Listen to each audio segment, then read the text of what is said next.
스가 요시히데 일본 총리와 응우이엔 수완 북베트남 총리는 19일 오전 베트남 하노이에서 회담하고 방위장비품 기술 이전 협정을 체결한다는 데 원칙적으로 합의했다. 이에 따라 일본에서 생산한 방위장비를 베트남에 수출할 수 있는 법적인 틀이 마련됐다. 스가 총리는 회담 후 공동기자회견에서 양국이 방위장비와 기술 이전에 대한 실질적인 합의에 도달한 것은 안보 측면에서 큰 걸음을 내디딘 것이라고 의미를 부여했다. 협정의 구체적인 내용은 공개되지 않았다.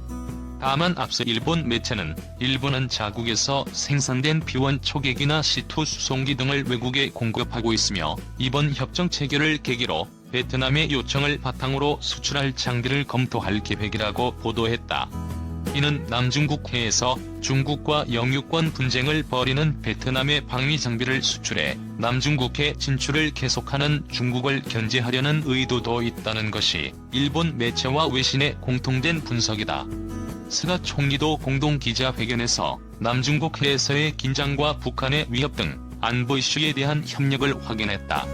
국 총리는 1970에서 1980년대 북한에 납치된 일본인 송환을 위한 일본 정부의 노력을 지지한다는 입장을 밝혔다고 전했다.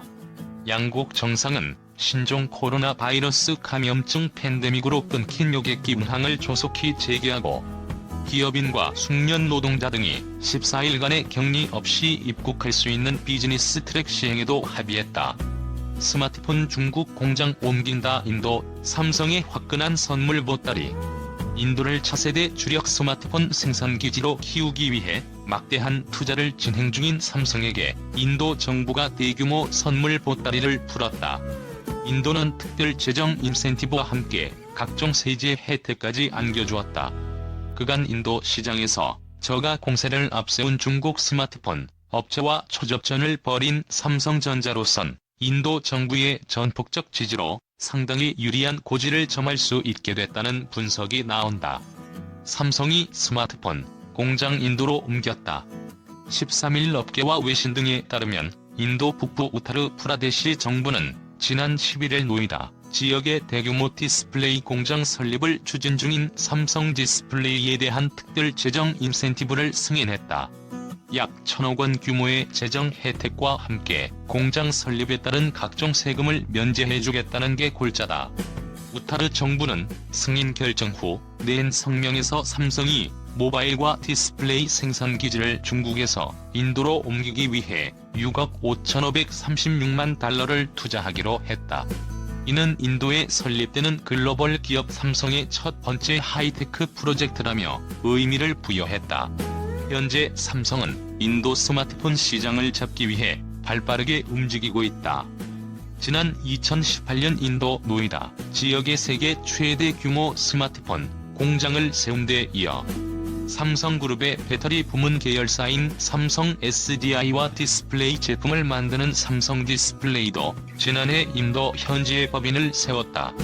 삼성 디스플레이는 스마트폰 공장 인근에 대규모 디스플레이 공장을 짓는 중인데 외신에 따르면 이르면 내년 중 본격 가동에 들어갈 것으로 점쳐진다. 삼성 SDI까지 현지 진출을 마무리하면 삼성은 스마트폰에 필요한 부품을 모두 현지에서 조달받을 수 있게 된다. 인도 정부 지지업은 삼성, 점유율 1위 사수하나. 업계에선 삼성이 현재 연간 스마트폰의 30%를 인도에서 생산하는데 앞으로 인도가 베트남을 뛰어넘는 스마트폰 거점 생산 기지가 될 가능성이 높다는 관측이 나온다. 삼성전자는 지난해 9월 중국에서 마지막 남은 스마트폰 생산 공장 문을 닫으며 중국에서 완전히 발을 뺐다. 사실상 중국 공장이 고스란히 인도로 옮겨간 셈이다. 여기에 인도 정부의 전폭적 지지까지 받게 되면서 삼성으로선 인도 시장 공략에 상당한 덕을 볼 가능성이 커 보인다. 앞서 인도 정부는 제조업 육성을 위해 삼성전자와 애플 공급 업체인 대만의 폭스콘 등 16개 휴대전화 제조, 부품업체를 특별 재정 인센티브 대상 기업으로 선정했다. 여기에 중국 업체는 한 곳도 이름을 올리지 못했다. 이날 성명에서도 중국의 생산기지를 인도로 옮겼다는 점이 크게 부각됐다. 삼성전자는 그간 샤오미, 오포, 하웨이 등 중국 업체의 저가 공세에 밀려 1위 자리를 두고 엎치락뒤치락하는 등 초접전을 벌이다 최근에야 1위 자리를 다시 되찾았다. 업계 관계자는 인도 정부의 지지와 함께 반중 갈등에 따른 반사 이익을 삼성이 누릴 수 있다고 본다.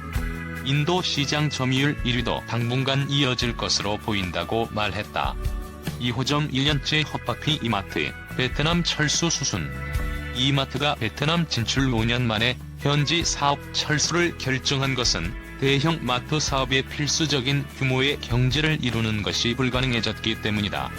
앞서 이마트는 2015년 베트남 1호점인 고밥점을 열면서 이미 호찌민의 2호점 용지까지 확보하고 지난해 오픈을 목표로 출점을 준비해왔다. 하지만 현지 당국의 규제와 인허가 과정의 어려움 등으로 기초공사 단계에서 공사를 멈춰야 했다. 2호점 오픈이 벽에 부딪히면서 현지의 매장 5에서 6곳을 연다는 중장기 계획도 사실상 무산됐다.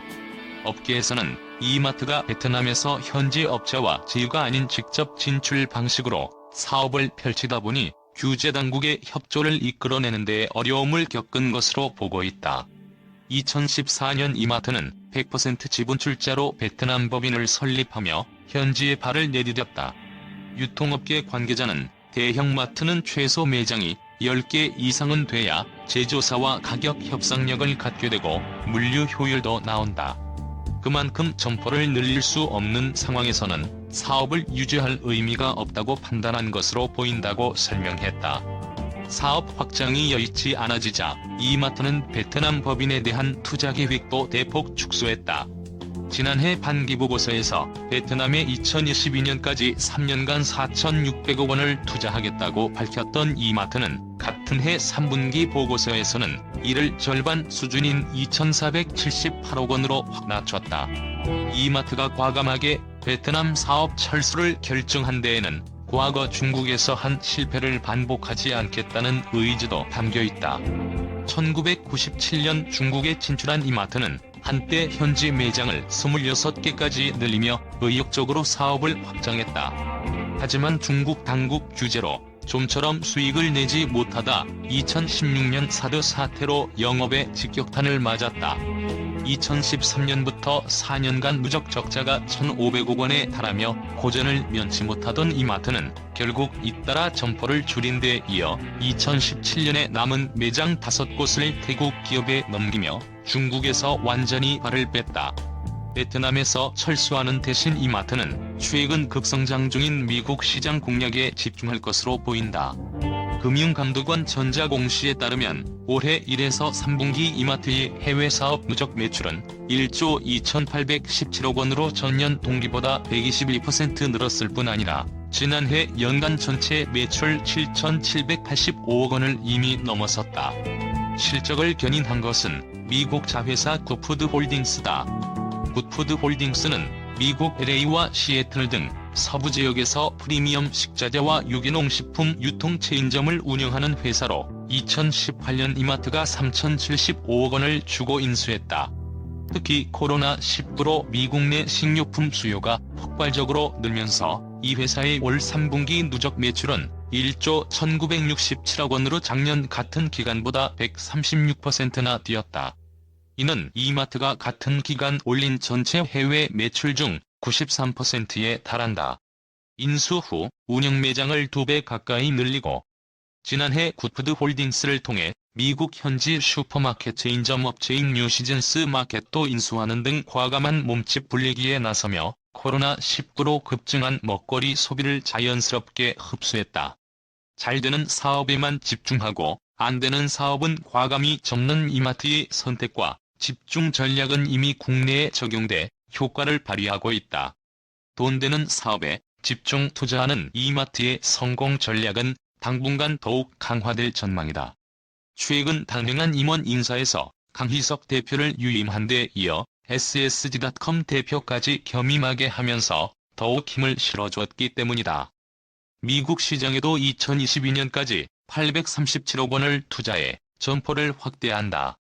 특히 이르면 내년께 미국 LA 번화가에 한식을 포함한 각종 아시아 먹거리를 판매하는 BK 마켓을 열 예정이다. 베트남 사업 철수와 관련해 이마트 관계자는 다른 유통사와 전략적 제휴 혹은 사업 파트너십을 맺기 위해 이를 타진하는 상황이라며 철수를 염두에 둔 것은 아니다고 말했다.